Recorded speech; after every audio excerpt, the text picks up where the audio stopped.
I've been thinking about world events over the past few days. I wanted to put out a video after having time to think about what's going on over in Ukraine with Russia invading. I'm not sure if it's supposed to be called a war or an invasion or both. I've heard a lot of accounts. I've asked a lot of questions on Twitter looking for answers. In this age of social media and so much information, it sort of seems like no one knows the right story because it's all individual perspectives. And I've been kind of lost.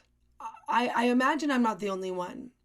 One of the first things that I ended up talking with people about when the news broke last week is like, well, what are we going to do? Well, what's going to happen? Like, there's a sort of sense of responsibility, like we should do something. I think partially because Ukraine is so close. It's Eastern Europe, and North America has many people who have come over from Europe and had founding fathers and such. I mean, particularly early in North America's, I guess, conception.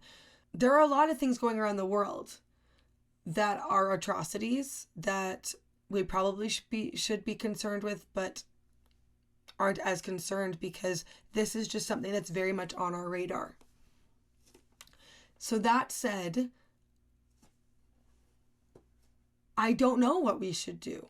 I don't know what the West's part should be. Like, is it going to be World War III? That's one of the things people have been sort of half joking but half serious bringing up. But I sort of feel like, aid will be given.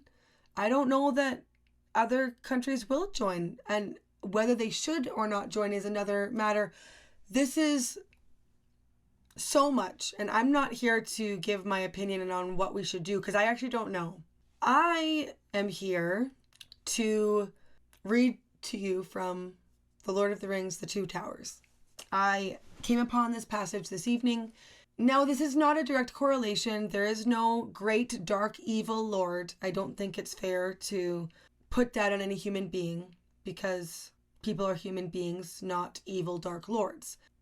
We know that stories are more than true.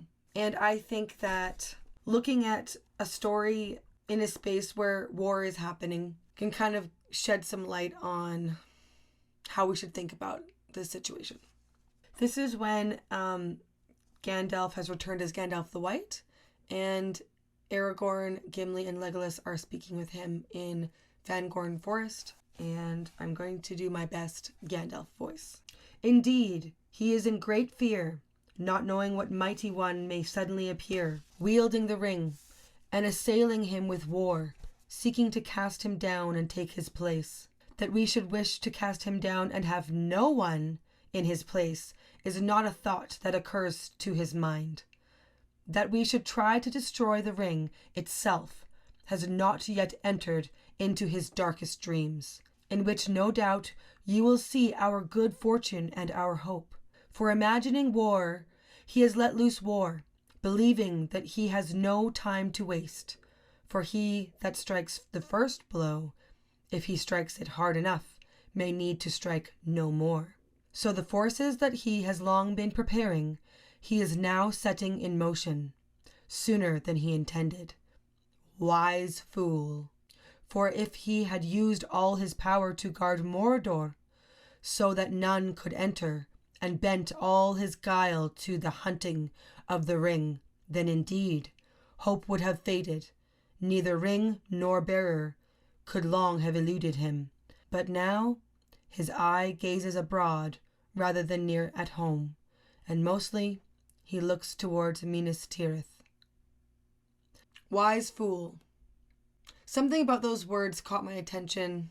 I think that this applies to not only like warlord type folk, but any of us.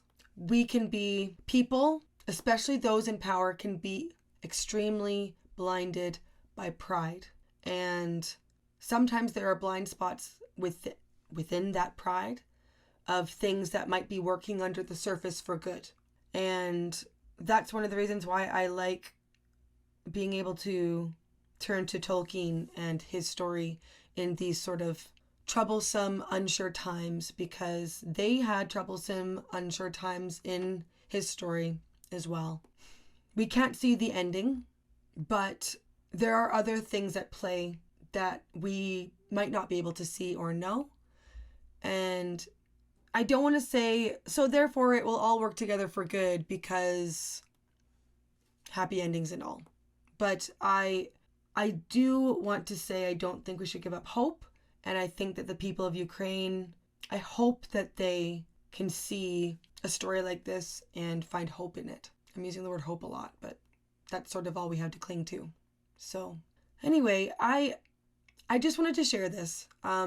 There's a lot of opinions flying around, and I just thought it would be nice to do a little reading and hear all of your thoughts, because I really don't know about all of this, and I am wondering what you all make of this. How did this reading hit you? Does it bring you hope, or is it sort of like, oh, silly fairy stories, Andrea? What are you doing? I'm happy to hear, well, I'm not happy, but I'm curious to hear if my thought was misguided in some of your opinions, or if it was helpful. Let me know. Either way. Thanks for listening. I hope that we can all move forward together and see what we can do in all of this. There have been a lot of people sharing websites of where to help. If people do want to help, I think that's wonderful. Otherwise, I do think that prayers are good to help, sending those out.